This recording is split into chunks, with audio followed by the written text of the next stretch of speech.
अस्सलाम वालेकुम नाजरीन, प्रोग्राम वी टॉक में खुश आमदीद। मैं हूँ आपका मेज़बान मियाँ फ़राज हुसैन।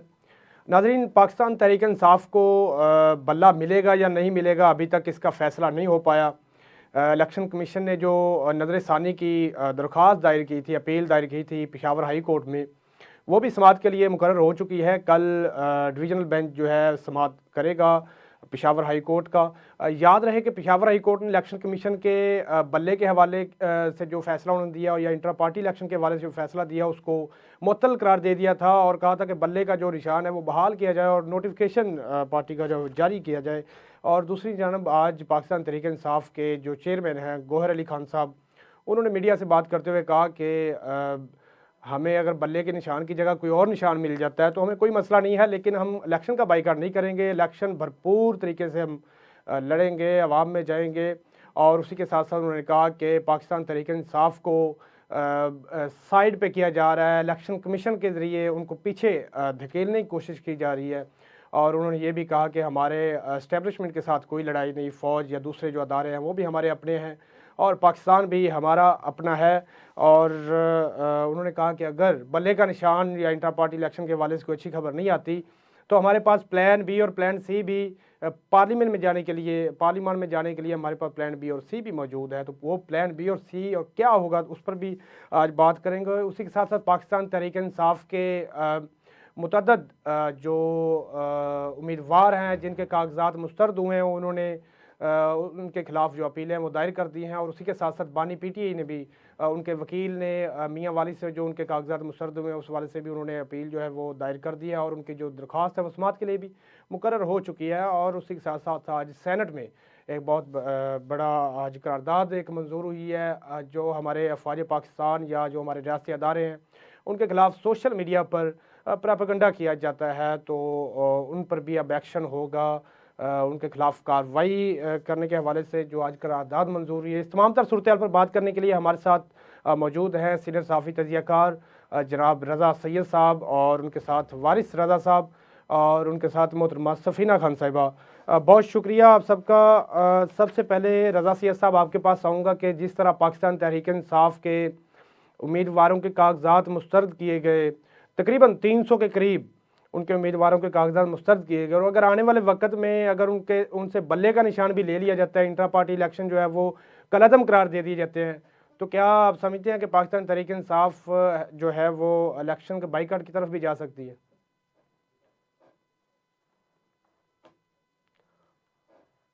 रज़ा से साहब आवाज़ आ रही है आपको?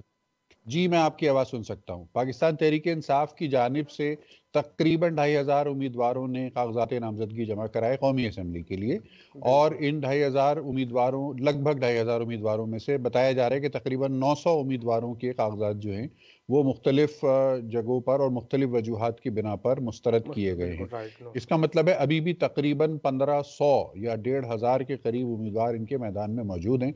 तो इस तासुर को तो बिल्कुल हमें सपोर्ट नहीं करना चाहिए कि तहरीक इंसाफ का रास्ता रोका जा रहा है। तहरीक इंसाफ का रास्ता रोके जाने का मतलब नहीं ये होना रज़ा चाहिए साहब, था। लेकिन इसमें एक बात है कि जो मतलब कि चंद बड़े नाम रह गए हैं पाकिस्तान तहरीक इंसाफ में, जी उनके कागजात मुस्तरद किए गए मोस्टली।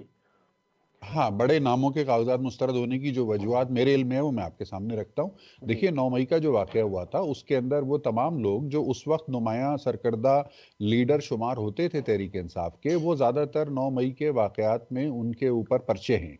यानी वो या तो बराह रास्त मुलव्विस थे इन वाक़यात में, फिजिकली मौजूद थे वहाँ पे, या फिर इन वाक़यात और मामलात की, इन हमलों की प्लानिंग वगैरह में उनका नाम आया हुआ है। मैंने आज एक पूरी फहरिस्त देखी है जिसके अंदर कोई मरकजी रहनुमाओं के जितने पर्चे कटे हुए हैं संगीन नौयत के, ATA यानी इंसदाद दहशत गर्दी की दफात के तहत, उसकी मैंने पूरी लिस्ट देखी है। तो उसमें तहरीक इंसाफ की जो मरकजी क़यादत है उसके ज़्यादातर लोगों के नाम उसमें शामिल है। तो ज़ाहिर है ऐसी सूरत में कि जब अभी मामलात उनके अदालतों से क्लियर नहीं हुए हैं तो उनके कागजात नामजदगी का मंजूर होना अकली तौर पर और कानूनी तौर पर मुमकिन नहीं है। बात यह है कि हमारा सोशल मीडिया बदकिस्मती से ओवर सिंप्लीफाई करता है बहुत सारे मामलात को, यानी किसी भी बात पर एक मैसेज चल जाता है और उसके ऊपर लोग शोर शराबा डाल देते हैं, वावेला हो जाता है कि जी कागजात नामजदगी मुस्तरद हो गए। अरे भाई, ये तो देखो कि जिसके कागजात नामजदगी मुस्तरद हुए हैं उसकी हिस्ट्री क्या है, उसके ऊपर पर्चे कितने संगीन नौयत के पर्चे कटे हुए हैं, वो मफरूर है, वो वांटेड है, वो इश्तिहारी मुल्जिम है, उसके कागजात नामजदगी कैसे मंजूर हो जाएंगे? मतलब कोई मजाक है? कोई कानून का निज़ाम, कोई जस्टिस का निज़ाम इस मुल्क में एग्जिस्ट करता है, नहीं करता? या जिस आदमी, यानी आप लेकिन जो चाहे सर करते सर फिरें किसी और कुछ फिर जो आप चाहें मतलब कि आपके के कागजात। सजा जी। याफ्ता हैं या तायात नहल हैं, उनके कागजात मंजूर हो चुके हैं वैसे। हाँ, ये बात बहुत अच्छी कही है आपने। बिल्कुल, इसके ऊपर तो सुप्रीम कोर्ट से रुजू हुआ हुआ है ऑलरेडी। और हाँ। जिस तरफ आपका इशारा है, आपने भी नाम नहीं लिया, मैं भी नाम नहीं लूंगा, लेकिन सुप्रीम कोर्ट में वो मामला अभी तस्फिया तलब है।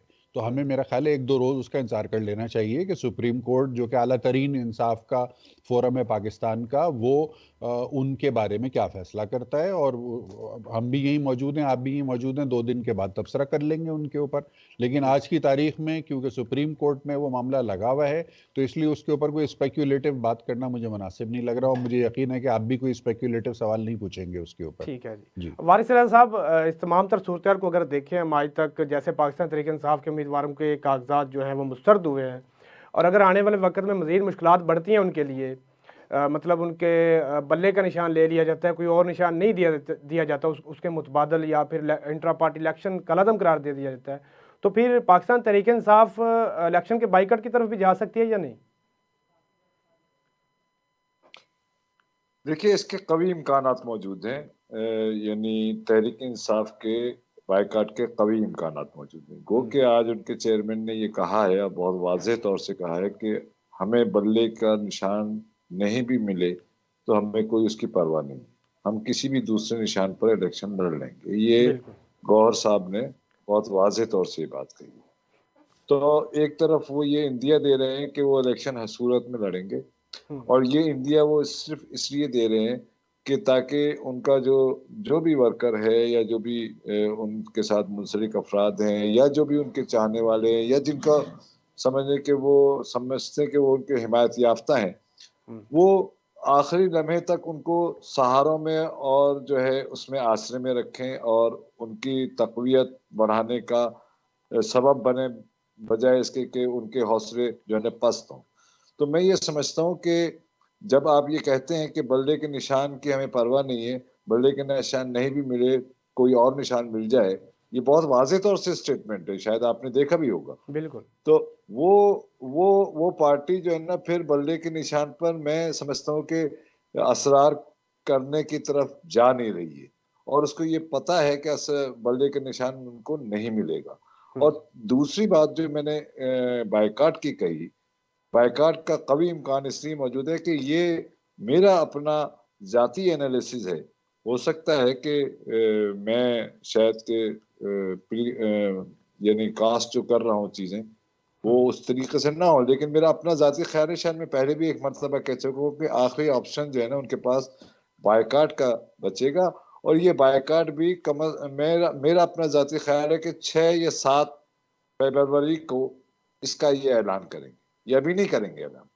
ये इस पूरी कैंपेन चलाएंगे, खेलते रहेंगे, लोगों को सहारा देते रहेंगे, लोगों में तहर्रुक पैदा करते रहेंगे, और ये गेज करते रहेंगे, यानी चीजों को गेज करेंगे कि ठीक है। आवाम उनके, यानी किस तरीके से, क्या वो वोट में कन्वर्ट हो सकता है उनकी उनकी आवाम की हिमायत, या नहीं हो सकती। जब वो ये देखेंगे कि वोट में कन्वर्ट नहीं हो रही है, तो मैं समझता हूँ कि 6, 5, 6, 7 तारीखें हैं, इन्हीं तारीखों में ये बायकाट का ऐलान मतलब करेंगे, आपके इससे कहने का पहले नहीं मतलब है कि वो सूरत को देखेंगे, अगर उनका उस वक्त तक पलड़ा भारी रहा तो ठीक है, वरना वो बाइकआउट करेंगे।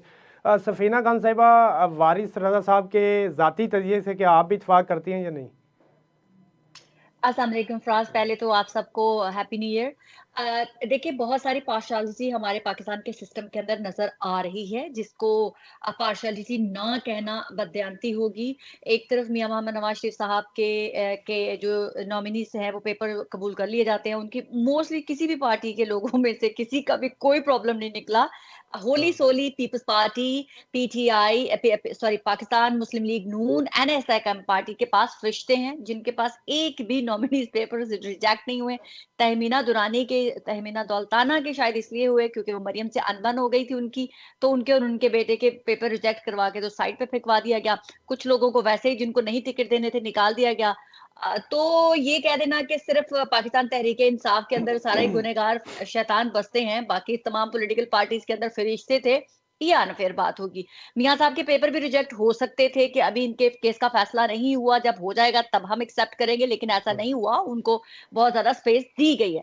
अब रही बात के बायकॉट, यस पीटीआई के अंदर दो किस्म की थॉट मौजूद है कि एक थॉट कहती है कि हमें अभी से ही जो है इलेक्शन का बायकॉट कर देना चाहिए, और दूसरी जो बड़ी स्ट्रॉन्ग थॉट है वो कहते हैं नहीं, हमें मैदान में उतरना चाहिए और मैदान में उतर के जो भी हो उस चीज को फेस करना चाहिए, मैदान खुला नहीं छोड़ना चाहिए। लेकिन अगर पाकिस्तान में 8 फरवरी को इलेक्शन हो जाते हैं, तो आप ये यकीन कर लें कि तमाम पॉलिटिकल पार्टीज पाकिस्तान के इलेक्शंस का बायकॉट करती हुई नजर आएंगी।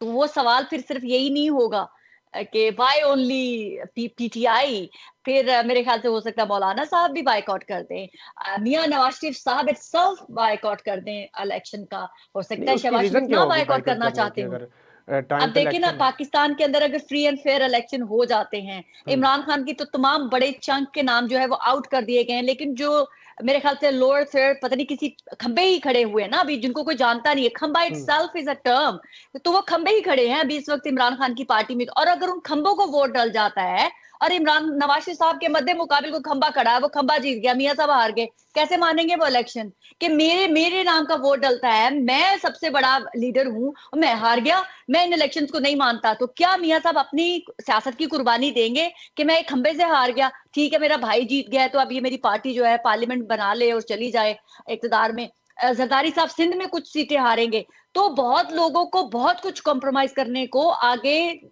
मिलेगा। ऐसा नहीं है कि ये स्मूथ राइड है, मियां साहब आ रहे हैं घोड़े पे बैठे हुए और वो तख्त उनके गले में डाल दिया जाएगा, ऐसा कुछ नहीं होने वाला। आने वाले दिनों में आप देखेंगे कि ये पॉलिटिकल पार्टीज कैसे रोती हैं, फिर इनका ना कोई रोना देखने वाला होगा, ना इनकी कुछ सिसकियां महसूस करने वाला होगा। ठीक है, लेकिन इसके लिए तो एक सूरत-ए-हाल चाहिए ना, मतलब कि पाकिस्तान तो तहरीक सूरत इंसाफ हाल मैं को कह तो रही हूँ, देखिए बल्ले फ्री का एंड फेयर निशान इलेक्शन मिलता अगर है, हो उनको गए, लेवल प्लेइंग फील्ड मिलती है, तो फिर ही कोई फराज जी। एक पॉलिटिकल पार्टी से सारा कुछ छीन लिया गया, उधर सिर्फ खंबे खड़े हैं और आवाम उन खंबों को भी वोट दे देती है। फ्री ठीक। एंड फेयर इलेक्शन हो जाते हैं, हाँ, तो खंबों को वोट डल गया, तो मियां साहब उड़ गए और इनके बड़े बड़े नाम उड़ गए, तो वो तो फ्री एंड फेयर इलेक्शन होगा ना, ठीक हो गया। वो रज़ा फिर सैयद मियां साहब किससे साहब, शिकायत करेंगे? ठीक है, रज़ा सैयद साहब आपके पास आऊँगा कि आज गौहर अली खान साहब ने मीडिया से बात करते हुए कहा कि जी अगर ये कोई ऐसे मामला तो नहीं, बल्ले का निशान नहीं रहता या इंट्रा पार्टी इलेक्शन के हवाले से अगर हमारे हक में फैसला नहीं आता, तो हमारे पास प्लान बी और सी भी मौजूद है पार्लियामेंट में जाने के लिए। तो अगर ये सब कुछ नहीं होगा तो फिर वो प्लान बी और सी क्या हो सकते हैं, मतलब क्या स्ट्रेटजी है इनके पास? हाँ, देखिए हर सियासी जमात का ये हक होता है कि वो अपनी सियासी हिकमत अमली तरतीब दे। Plan A, plan B, plan C की जो इस्तिलाहात हैं, ये आमतौर से स्ट्रेटेजिक प्लानिंग में इस्तेमाल होती हैं, और फौज की जो प्लानिंग होती है उसमें plan A, plan B, plan C का जिक्र होता है। तो अब ये जमात जिसका आप जिक्र कर रहे हैं, जाहिर है इनको गाइड करने वाले, इनको चलाने वाले अगर कुछ रिटायर्ड किस्म के लोग अभी भी प्लान बी और प्लान सी की बातें इनके साथ कर रहे हैं, तो वही बातें ये मीडिया में जाके कर देते हैं। गौर खान साहब की अपनी तो कोई स्टैंडिंग है नहीं, पीपल्स पार्टी की तरफ से इनको टिकट मिला था, पिछली इलेक्शन में खड़े हुए थे और कोई खास इनको वोट भी नहीं मिले थे। अभी तो इनको एक फेस बना के सामने ला के खड़ा कर दिया है। प्लान ए, प्लान बी और प्लान सी पर काम करने वाली जो खुफिया शख्सियात हैं या कोई रिटायर्ड नौयत की जो शख्सियात हैं, वो इनको दे देती हैं जो लिख के बयान, ये वो बयान दे देते हैं। बात यही है कि प्रोपेगेंडे का उसूल ही यही है कि जी मुसलसल बार बार और एक ही बात को इतनी तवातुर से बोला जाए कि लोगों को सच लगने शुरू हो जाए और लोग जो है वो आपकी बात को मानना शुरू हो जाएं। ये लोग प्रोपेगेंडे के माहिर हैं, मुझे इस बात का इतराफ़ है कि सोशल मीडिया प्रोपेगेंडे के माहिर हैं ये लोग, जिन्होंने पाकिस्तान की अफवाज के खिलाफ 9 मई को ऐलान जंग किया था। ये वो लोग सोशल मीडिया के माहिर हैं, इनको गैर मुल्की जो दुश्मन अनासिर हैं इस मुल्क के, उनकी सपोर्ट भी हासिल है, लॉजिस्टिक सपोर्ट भी हासिल है, टेक्निकल सपोर्ट भी हासिल है। दूध का दूध पानी का पानी हो जाएगा। आज हम तमाम मीडिया के ऊपर इनके बारे में बात कर रहे होते हैं क्योंकि ये पिछली हुकूमत इनकी थी। अगला इलेक्शन होगा, रिजल्ट आने दीजिए, अगर तीसरे या चौथे नंबर पर कहीं इनकी पोजीशन आपको नज़र आती है पार्लियामान के अंदर, तो फिर हमें भी समझ आ जाएगा और आपको भी समझ आ जाएगा कि जिस जमात को इतना बड़ा हवा बना के हमने डिस्कस किया महीनों, उसकी असलियत जो है वो 20-25 सीटों से ज़्यादा की नज़र नहीं आएगी। ये तो एक फेयर किस्म का एनालिसिस है। बाकी एक महीने की बात है, 10 फरवरी को दूध का दूध और पानी का पानी सामने होगा। ख्वाहिशात की कोई लिमिट नहीं होती, ख्वाहिशात 8 फरवरी की शाम तक भी जारी रह सकती हैं, 9 तारीख को इलेक्शन के रिजल्ट तक भी ख्वाहिशात रह सकती हैं, लेकिन 10 फरवरी को सही जो आदाद व शुमार होंगे वो हमारे सामने होंगे। और अगर ये प्रोग्राम चल रहा होगा तो इस पर बैठ के इंशाल्लाह हम तज्जिया भी कर रहे होंगे। जी ज़रूर इंशाल्लाह। वारिस रज़ा साहब, आपके पास आऊँगा कि पाकिस्तान मुस्लिम लीग नून और MQM के दरमियान जो सीट एडजस्टमेंट के हवाले से उनकी जो मुज़ाकराती टीम काम कर रही है, मतलब कि इतलात ये हैं ज़राए के मुताबिक कि 3 नशिस्तों की उनको पेशकश की गई है पाकिस्तान मुस्लिम लीग नून को, और लेकिन जो NA 242 है जहाँ से मियाँ शहबाज शरीफ साहब हैं, उन्होंने अपने कागजात जमा करवाए थे, और MQM की तरफ से मुस्तफ़ा कमाल साहब, उस पर अभी भी डेडलॉक जारी है। तो क्या मतलब कि मियाँ साहब को अपनी पार्टी के लिए कुर्बानी देनी पड़ेगी सियासी इत्तेहाद के लिए, या फिर MQM को किसी तरीके मुतमिन कर लिया जाएगा? अच्छा देखिए फराज, इस बात जो आपने सवाल किया है बहुत अहम है, और इस बात को समझने की कोशिश करें कि देखिए पॉलिटिकल पार्टी कैसी होती है, इस बात को समझें आप। और पीटीआई के जो चहीते हैं या जो चाहने वाले हैं पीटीआई को, वो मेरे लिए काबिल एहतराम है, जाहिर है उनकी पसंद है, लेकिन वो भी समझें कि सियासत क्या होती है। आप ये देखिए कि शहबाज शरीफ MQM के मरकजी दफ्तर गए, जी उन्होंने मुज़ाकरात किए, मुज़ाकरात करने के बाद फार्मूला तय किया, फार्मूला तय करने के बाद जो है ना उन्होंने एक यानी एक कमेटी बनाई, उस कमेटी के ने जो है ना ये तय किया कि भाई 3 सीटें या 4 सीटें हम नून लीग को कराची से दे सकते हैं। बाकी आप ये देखिए खूबसूरती क्या है कि न ही MQM ने 242 हल्का 242 पर बात की और न ही शहबाज शरीफ ने बात की। देखिए पॉलिटिकल लोग जो होते हैं ना वो बहुत ज़हीन होते हैं इस मामले में। चले यानी चले ये ठीक है, वक्त आप तो ये एक छोटे से ब्रेक का, जो बाद में आपसे कंटिन्यू करेंगे, जुड़े रहिए हमारे साथ।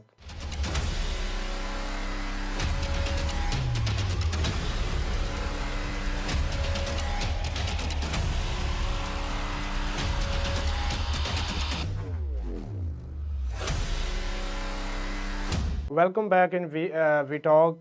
बात हो रही थी पाकिस्तान मुस्लिम लीग नून के और MQM के इत्तेहाद की, तो वारिस रज़ा साहब आपके पास ही आऊँगा, अपनी बात को कंटिन्यू कीजिएगा। जी, मैं ये कह रहा था कि देखिए ये सियासत की बड़ी महारत होती है कि दोनों पार्टियां जो भी कंट्रोवर्सी है, मिसाल के तौर पर तनाज़े वाली सीट है, तो उस पर उन्होंने दोनों ने कोई बात नहीं की। तो इसका मतलब ये कि कहीं ना कहीं जाके जो है ना वो स्पेस ऑफ टाइम जो है ना, टाइम का जो स्पेस है उसमें कहीं ना कहीं जाके चीजें जुड़ जाएंगी यकीनन। और यही वजह है, आप देखिए कि यानी MQM की तरफ से ऐतराज नहीं आया है, शहबाज शरीफ के कागजात नामजदगी पर ऐतराज जो आया है वो पीपुल्स पार्टी की तरफ से आया है। MQM ने ऐतराज भी नहीं किया है, बंदोखेल ने डाला है। बंदोखेल साहब की तरफ से आया है। जी तो ये मैं कह रहा हूँ ये पॉलिटिक्स जो है वो उसके बड़े अजीब डायमेंशन होते हैं, तो उन डायमेंशन को समझना चाहिए। और पॉलिटिक्स में कोई भी चीज हरफे आखिर नहीं होता। अगर आप इस आज 242 सीट को समझने की कंट्रोवर्शियल है, हो सकता है कि 10-15 दिन के बाद आपको ये लगे कि कोई भी एक पार्टी वहां से विड्रॉ होके दूसरी जगह पर जाके जो है ना मुस्तफा कमाल को या शहबाज शरीफ को जाके एडजस्ट कर दे। ये हो सकता है, ये पॉसिबिलिटी है। ठीक है जी। सफ़ीना खान साहिबा, इसी सवाल के साथ आपके पास भी आऊँगा कि NA 242 का मामला जो है, जैसे भैया शहबाज शरीफ साहब भी वहाँ से इलेक्शन कंटेस्ट कर रहे हैं और मुस्तफा कमाल साहब भी MQM के जो हैं, तो पाकिस्तान मुस्लिम लीग नून को IPP के साथ भी इत्तेहाद करने में अभी तक कोई हतमी शक्ल नहीं दी गई। IPP के साथ भी मतलब कोई हिकमत अमली सामने नहीं आ सकी, और यहाँ पर भी एक सीट पर डेडलॉक जो है वो बरकरार है। तो क्या कहेंगे इस हवाले से आप? फ्रांस मैंने आप ही लोगों के प्रोग्राम में बहुत अरसा पहले कहा था कि जो बाकी लोग कह रहे थे कि शायद ये जम होने जा रही हैं छोटी-छोटी पार्टीज, लेकिन वो जम नहीं हुई है, वो अपना वजूद रखती हैं और शायद उनका रियासत के साथ कुछ ऐसा कॉम्प्रोमाइज हुआ है, कुछ ऐसा लेन-देन की बात हुई है क्योंकि रियासत भी ऐसे जो अपने लीडरान को छोड़ते हैं, अपनी पार्टी को छोड़ते हैं, अगर इस तरह से उनको रद्दी की टोकरी में डाल देंगे तो नेक्स्ट टाइम कोई उनके लिए अपने लीडर और अपनी पार्टी को नहीं छोड़ेगा। तो यही फैसला हुआ कि जिन लोगों ने इतनी कुर्बानियां दी हमारे कहने से सब कुछ किया, उनको दोबारा हमें ऑन बोर्ड लेना है। और आप देखिएगा कि अगर 8 फरवरी को इलेक्शन हो जाते हैं तो एमक्यूएम जो है वो ज्यादा सीटें निकालेगी और उसका जो है पीएमएलएन को भी पता है इस चीज का, और नुकसान जो है वो कराची के अंदर या सिंध के अंदर जो है वो पीपल्स पार्टी का होगा। इसीलिए पीपल्स पार्टी जो है वो फ्रंट फुट पे आके हर चीज को चैलेंज कर रही है क्योंकि उनको स्मेल हो चुका हुआ है कि हमारे साथ क्या करने जा रहे हैं ये लोग। ऑब्वियसली नून लीग वाले तो खुद वहां अपनी जगह बनाने की कोशिश कर रहे हैं, तो उनका इतना होल्ड है नहीं। एमक्यूएम वाले अपनी पोजीशन जो है वो वापस रीगेन करना चाहते हैं और पीपल्स पार्टी जो है जो गेन कर चुकी है वो लूज नहीं करना चाहती। तो ये स्ट्रगल ये है। पीएमएलएन वाले तो वैसे ही जाके बस अपना बीच में फुटप्रिंट रखना चाहते हैं कि हमारा भी वजूद हो जाए और हमें अगर हुकूमत मिल जाती है वफाक में तो हम भी कुछ ना कुछ यहाँ पर सड़कें बसें वगैरह खड़ी कर दें ताकि लोगों के अंदर हमें स्टेप इन करने में सिंध के लोगों में आसानी हो जाए। तो मुझे पीएमएलएन का ज्यादा मेजर रोल सिंध के अंदर नहीं आ रहा है। ये खींचातानी जो चल रही है ये एमक्यूएम और पीपल्स पार्टी एंड पीटीआई, जो पीटीआई का एक बहुत बड़ा जो चंक था जो लूज कर गया है वहां से, जिनके लोग अब खड़े नहीं होंगे, तो वो उनको वापस अपनी सल्तनत कायम करने की ये जंग है। एमक्यूएम जो कि एमक्यूएम को यस रियासत का मुझे लगता है आशीर्वाद हो चुका है उनके ऊपर, तो ये वो फियर जो है वो नजर आ रहा है पीपल्स पार्टी को। ठीक है। रजा सैयद साहब, आप क्या समझते हैं कि मियां साहब एक कदम पीछे हटेंगे, क्योंकि मुस्तफ़ा साहब भी डटे हुए हैं कि जी मैंने इधर से इलेक्शन कंटेस्ट करना है और मियां साहब ने भी अपने कागजात जमा करवाए हुए हैं, तो कैसे ये डेडलॉक मतलब जो बरकरार है अभी, इसको कैसे ख़त्म किया जा सकता है, कैसे सियासी इत्तेहाद किया जा सकता है? ठीक है, देखिए कराची में टोटल 22 कौमी असम्बली की नशिस्तें हैं, 22। इन 22 नशिस्तों में से 4 नशिस्तें ऐसी हैं कि जो रिवायती तौर पर पाकिस्तान पीपल्स पार्टी और पाकिस्तान मुस्लिम लीग नवाज का जिनके ऊपर होल्ड ज़्यादा होता है वोटर्स की तादाद के हिसाब से, जबकि 18 नशिस्तें ऐसी हैं जहां मुमकिना तौर पर एमक्यूएम का वोट बैंक मजबूत है। तो माजी में एमक्यूएम यहाँ से 18 नशिस्तें कराची से जीतती भी रही है। पिछले इलेक्शन में कराची शहर से तकरीबन 14 नशिस्तें जो हैं वो पाकिस्तान तहरीक इंसाफ ने जीती थी। वो एक वेव थी कराची में, जेन्युइन वेव थी पीटीआई की सपोर्ट की, और उस वेव के तहत एमक्यूएम की जो वोट बैंक था वो काफ़ी हद तक पीटीआई की तरफ चला गया था। लेकिन अब जो सूरत हाल है, मारूजी हालात पूरे मुल्क के अमूमी तौर पर और फिर कराची के, सिंध के, तो उसमें जाहिर है कि पीटीआई की पोजीशन अब वो नहीं है कि जो 2018 के इलेक्शन में थी। इस हिसाब से वो 18 शहरी वोट बैंक वाली जो सीटें हैं उसके ऊपर एमक्यूएम की उम्मीदें बढ़ी हुई हैं पहले के मुकाबले में। अलबत्ता 242 नंबर की जो सीट है, बल्दिया टाउन का ये इलाका लगता है, और इस इलाके में अगर पिछले इलेक्शन के नताइज को देखा जाए तो पाकिस्तान पीपल्स पार्टी ने ये सीट वहां से जीती थी बाई इलेक्शन के बाद, और इस मरतबा भी अगर एमक्यूएम और नून लीग ने आपस में इश्तराक नहीं किया इस नशिस्त के ऊपर तो पीपल्स पार्टी फेवरेट होगी, तो पीपल्स पार्टी फेवरेट हो जाएगी 242 के ऊपर। इस सीट को अगर नून लीग विन करना चाहती है तो उसे हर कीमत पे एमक्यूएम को राजी करना पड़ेगा और एमक्यूएम को इश्तराकी अमल में लाना पड़ेगा। मुझे लगता है कि अभी 1 महीने से ज्यादा का टाइम बाकी है, कुछ लो और कुछ दो के कई मौके आएंगे अभी नून लीग और एमक्यूएम के दरमियान, और ये सेटल होगा मामला कहीं 8 फरवरी से कुछ अरसा पहले जाके। अभी पूरा 1 महीने से ऊपर का टाइम है, तो मैं नहीं समझता कि जो ये राउंड हुआ है मुज़ाकरात का ये हतमी है, और वारिस साहब ने भी इस जानिब इशारा किया था कि 242 के अलावा बाकी नशिस्तों पर इन दोनों पार्टियों ने खुल के बात की है। तो इसका मतलब ये है कि 242 का मामला पेंडिंग है और अभी वो ड्राइंग रूम डिस्कशन की हद तक ही चल रहा है, दोनों पार्टियों ने इसको पब्लिक डोमेन में डिस्कस नहीं किया है। तो कयास मुज़ाकरात जारी हैं। जी, कयास यही है कि 242 पर अभी बिहाइंड द सीन्स मुज़ाकरात जारी हैं एमक्यूएम और नून लीग के दरमियान, बज़ाहिर ये लगता है। ठीक है जी, मतलब कि अगर पाकिस्तान मुस्लिम लीग नून और एमक्यूएम का इत्तेहाद ना हुआ 242 में तो पाकिस्तान पीपल्स पार्टी को इसका बहुत फ़ायदा हो जाएगा। तो जारी बात है, इस चीज़ पर गौर करेंगी दोनों पार्टियां।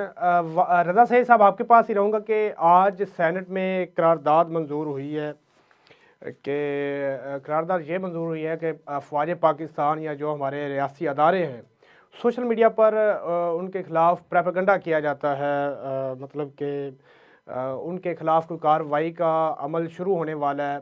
ठीक है, पाकिस्तान में तो समझ आ गया, लेकिन अक्सर लोग, कुछ लोग जो अगर बाहर से बैठकर, दूसरे मुल्कों से बैठकर कोई प्रोपेगेंडा कर रहे हैं तो उन तक रसाई कैसे होगी फिर?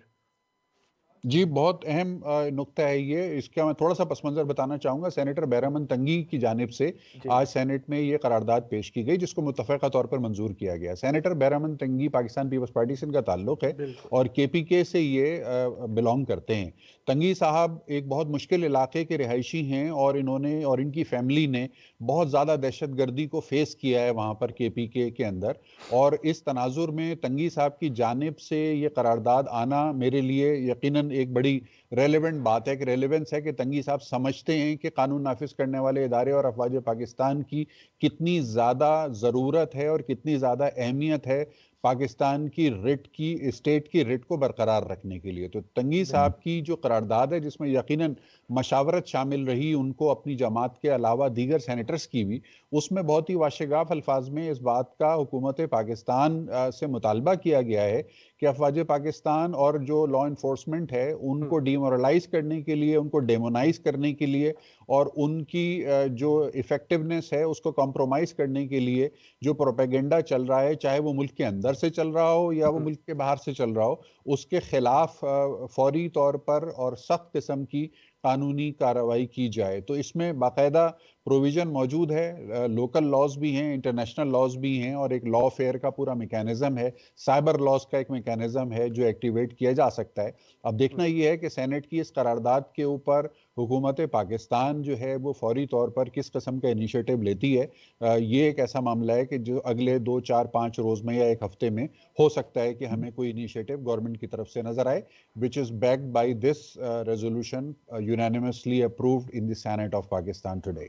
ठीक है जी, वारिस राजा साहब आपके पास होऊंगा कि आज जो करारदाद मंजूर हुई है, इस हवाले से आप क्या कहना चाहेंगे, आप क्या तजिया देते हैं अपना? देखिए, इस करारदाद से पहले भी पाकिस्तान में जो है ना मुख्तलिफ कवानीन है, पीका है और दीगर और कवानीन है, साइबर क्राइम का कानून है। तो मेरे ख्याल में ये करारदाद कोई नई नहीं है, बल्कि मेरे ख्याल में रिफ्रेम किया गया है उन कवानीन को इस करारदाद में। तो यकीनन जो कि कवानीन पहले से मौजूद हैं और इस वक्त ज़रूरत ये समझी गई है, जो कि हमारे फॉर्मेशन कमांडर्स की जो एक अभी हालिया मीटिंग हुई है, मेरा अपना ज़ाती ख्याल ये है कि उसमें यकीनन इस पर कोई बात हुई है और उस बात के तनाजुर में दोबारा से उसको रिवाइव किया गया है, यानी उस बात को दोहराया गया है दोबारा से और बताया गया है कि भाई ये कवानीन मौजूद हैं और सोशल मीडिया पर जो प्रोपेगेंडा करने वाले अफराद हैं वो गोया कि एक कहते हैं ना जिसको अलर्ट करना, दोबारा से उन्होंने अलर्ट किया लोगों को। यानी कवानीन तो पहले से मौजूद है हमारे यहाँ, पीका है, मैंने कहा ना साइबर क्राइम है, पीका है, बहुत सारे और कवानीन है, प्रेस एंड पब्लिकेशन कवानीन है, तो बहुत सारे कवानीन है। उन कवानीन को दोबारा रिफ्रेम करके उन्होंने एक तरीके से दोबारा से याद दहानी कराई है। यानी आप ये समझें कि लोगों को दोबारा से याद दहानी कराई गई है कि भाई आप बार बार हमारे कहने के बावजूद जो है ना वो चीज़ों को एहतियात नहीं कर रहे चीज़ों में, लिहाजा हम दोबारा से आपको ये तंबीह करते हैं, अलर्ट यानी जारी करते हैं कि आइंदा जो है ना अब हम यानी बस जो कहते हैं इनफ इज इनफ कॉल दे दी गई है, आप तो कोई लिहाज नहीं किया जाएगा, आप सीधी कार्रवाई की जाएगी आपके खिलाफ।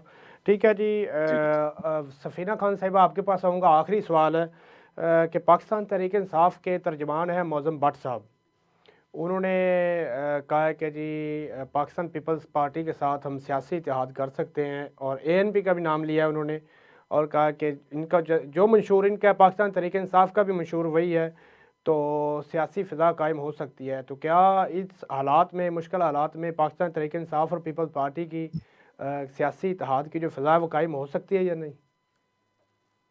फराज, आपने तो अभी PTI के मुंह से सुना है, उनके इसी तर्जुमान के मुंह से सुना है कि जिनका इत्तेहाद होगा। मैं तो जिस वक्त इमरान खान की हुकूमत चली गई थी, मैं तब से कह रही हूँ कि इनका इत्तेहाद जो है वो पीपल्स पार्टी के साथ ही होगा।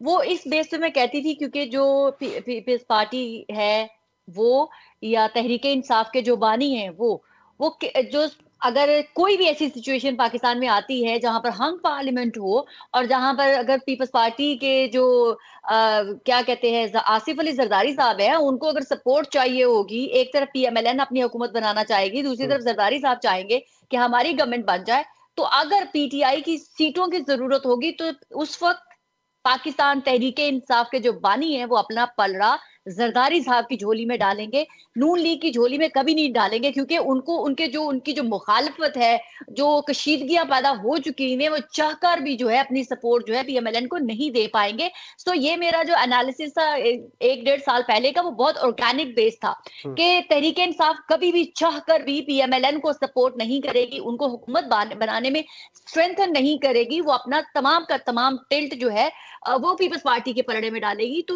उसकी बेस तो अब आपको जो सिचुएशन हो रही है पीपल्स पार्टी पीटीआई के साथ, वो खुल के अब आप उनका पॉइंट ऑफ व्यू सुन पा रहे हैं। मुझे तो बहुत अरसे पहले से पता था कि अपना टिल्ट जो है वो पीपल्स पार्टी के पलड़े में ही डालेंगे। ठीक है वारिस सॉरी रजा सैयद साहब, आपके पास आऊँगा कि जैसे सफीना खान साहिबा ने फरमाया कि पाकिस्तान तहरीक इंसाफ कम से कम नून लीग को तो नहीं मतलब कि उनके पलड़ा तो नहीं भारी करेगी, लेकिन पाकिस्तान पीपल्स पार्टी के साथ इत्तेहाद हो सकता है। तो आप क्या कहेंगे इस हवाले से कि वाकई सियासी इत्तेहाद की फ़ज़ा जो है वो कायम हो सकती है इन दोनों जमातों के दरमियान? देखिए, सियासत में तो पॉसिबिलिटीज की बात ही होती है ना। सियासत की तो डेफिनेशन ही यही है कि politics is the art of possibilities. तो इम्कानात बिल्कुल हो सकते हैं किसी पॉइंट पर, हल्के की सतह पर, ज़िले की सतह पर, सूबे की सतह पर दो या दो से ज़्यादा सियासी जमातें हमेशा इस तरह के अमल करने में आज़ाद होती हैं, और जमहूरी तकाज़ों में ये बात, इसकी गुंजाइश भी मौजूद है कि कोई भी जमात जो है वो अपनी हम ख्याल दूसरी जमात के साथ इंतखाब में इश्तराक करके जा सकती है। तो अगर इस तनाजुर में देखें तो फिर तो यकीनन पॉसिबल है। लेकिन जो मारूजी हालात हैं इस वक्त, तहरीक इंसाफ के लोगों के जो मसाइल हैं, कानूनी जो मसाइल हैं, जो उनके ऊपर क्रिमिनल केसेस बने हुए हैं 9 मई के हवाले से, उनको लेकर मुझे नहीं लगता कि कोई भी सियासी जमात उस बैगेज को अडॉप्ट करने के लिए तैयार होगी। पीपल्स पार्टी उनके वोटर में इंटरेस्टेड है, पीपल्स पार्टी उनके उम्मीदवारों में इंटरेस्टेड नहीं है। ये मैं आपको वाज़ेह कर देना चाहता हूँ। पीपल्स पार्टी बहुत खुश होगी इस बात पे कि उनको तहरीक इंसाफ का वोट मिल जाए, लेकिन वो इस बात में बिल्कुल भी इंटरेस्टेड नहीं होंगे कि तहरीक इंसाफ के ऐसे लोगों को अपने वोट से मुंतखब कराएं कि जिनके ऊपर 9 मई जैसे संगीन वाकयात की जिम्मेदारियों के पर्चे कटे हुए हैं। तो पीपल्स पार्टी जो है ना, वो वोट ज़रूर लेना चाहेगी पीटीआई वाले का, लेकिन पीटीआई का बोझ उठाना पसंद नहीं करेगी पाकिस्तान पीपल्स पार्टी या कोई भी सियासी जमात, बशमूल अवामी नेशनल पार्टी जिसका नाम लिया गया है, वो भी नहीं बोझ उठाना पसंद करेंगे। ठीक है वारिस रज़ा साहब, आखिरी सवाल है, प्रोग्राम का जो टाइम है वो भी थोड़ा सा रह गया है, तो आपसे भी जानना चाहूँगा कि जैसे रज़ा सैयद साहब ने फरमाया कि पीपल्स पार्टी पाकिस्तान तहरीक इंसाफ का वोट तो लेना चाहेगी लेकिन उनका बोझ नहीं उठाना चाहेगी, तो क्या ऐसा हो सकता है कि उनका बोझ भी उठा ले और पंजाब में भी सीट एडजस्टमेंट हो जाए और सियासी इत्तेहाद की फ़ज़ा कायम हो सकती है? देखिए, ये इस वक्त की जो सूरत हाल है उसमें बड़ी पेचीदा सी बात है। बात यह है कि यानी पहला सवाल तो ये है कि क्या पीटीआई जो है इतनी पॉलिटिकल विल रखती है कि वो किसी दूसरी जमात से इत्तेहाद करे, एक बात। दूसरी बात ये कि जो दूसरी जमातें हैं वो क्या पीटीआई से इत्तेहाद करके अपना जो पार्टी का डैमेज जो होगा उनकी पार्टी का, उनके कारकुनान के रूप में या उनके चाहने वालों के रूप में, क्या वो उसको बर्दाश्त कर सकती है या नहीं कर सकती। तो ये दोनों बड़े अहम सवालात हैं कि पीपल्स पार्टी या एएनपी या पीटीआई। देखिए, पीटीआई का मिजाज नहीं है कि वो इत्तेहाद बनाए, और अच्छा वो तो यकीनन चाहेगी कि कोई ना कोई जाके उससे इत्तेहाद बनाए, लेकिन जो इत्तेहाद बनाने वाली जमातें हैं वो उस डैमेज को, जो पीटीआई का लगेज है, बैगेज है, उसको वो बर्दाश्त करने के लिए तैयार हैं या नहीं है। मैं ये समझता हूँ कि ये इत्तेहाद मेरे नुक्ते नज़र से बहुत ज्यादा इसमें कोई ज्यादा उम्मीद मुझे नहीं नजर आती इस इत्तेहाद। लेकिन पंजाब में पाकिस्तान पीपल्स पार्टी के लिए मुश्किलात हैं, ज़ाहिर बात है नून लीग उनके साथ इत्तेहाद नहीं करना चाह रही, पंजाब में कहीं भी नहीं कर रहे वो तो पंजाब को कवर करने के लिए, हैंडल करने के लिए ये सब कुछ अगर पसे पुछ डाल दें और जिम्मा उठा भी सकते हैं पाकिस्तान पीपल्स पार्टी वाले। देखिए, बड़ी मुश्किल से फर्ज किया कि पंजाब में बड़ी मुश्किल से जो है ना पीटीआई ने अपना एक ग्राउंड बनाने की जो भी कोशिश की है, उसमें वो किस हद तक कामयाब है नहीं कामयाब है, लेकिन कम से कम पीपुल्स पार्टी से ज्यादा कामयाब है। तो वो अपना ग्राउंड क्यों छोड़ेगी? ये बात मेरी समझ में नहीं आती कि वो अपने वोटर क्यों देगी पीपुल्स पार्टी को, क्योंकि पीपुल्स पार्टी से ज्यादा बेहतर ग्राउंड पर जो है ना, पंजाब के हवाले से मैं बात कर रहा हूँ कि वो पीटीआई खड़ी हुई है। वो कि मैं यानी पीटीआई के बारे में मेरी आपको पता है कि कोई बहुत ज्यादा अच्छे ख्यालात नहीं है, लेकिन उसके बावजूद ग्राउंड रियलिटी ये है कि वो पीपुल्स पार्टी से ज्यादा बेहतर अंदाज में यानी पोलिंग के हवाले और से नून लीग या से वोटर के हवाले से और नून लीग से नून लीग नहीं, नून लीग से पीटीआई आगे नहीं है। नून लीग बहुत आगे, नून पंजाब लीग में। बहुत आगे पंजाब में, और नून ठीक लीग है। का मस्जिद आगे होगी। अब देखिए, मैं आपको इसके एक मिसाल दूं। जिस शख्स ने, मैंने एक दफा अभी हवाला दिया था, जिस शख्स ने ये प्रोपेगेंड किया था कॉलम के जरिए कि सितंबर में इंतखाबात होंगे, वही शख्स कल ये कह रहा था कि पंजाब में जो है ना नून लीग दोबारा से उसी पोजीशन पर 2017 की पोजीशन पर दोबारा से आ रही है। ये वही शख्स कह रहा था, मैं नाम नहीं लेना चाहता, आप बेहतर जानते हैं, आपके लाहौरी के हैं वो। तो ये सूरत हाल है। तो आहिस्ता आहिस्ता जो मोमेंटम बनता है, और मोमेंटम मैंने कहा था ना कि नून लीग जो आप कह रहे थे कि क्यों नहीं कंपेन कर रही, वो थकाना नहीं चाहती थी अपने अफराद को, और उसने वही अब तो उन्होंने स्ट्रेटेजी बाकायदा अपनाई। अवामी मुहिम का आगाज़ कर दिया है। आज भी जी जी हमजा शहबाज साहब ने वर्कर कन्वेंशन से खिताब कर जी रहे थे, और जी गुज़श्ता जी जी, दिनों मैं यही जलसा भी आपसे हुआ, अर्ज कर शहबाज शरीफ साहब ने भी खिताब किया। ठीक है, आपका मौक़िफ़ आ गया। बहुत शुक्रिया सबका। प्रोग्राम का जो टाइम है वो भी कम है।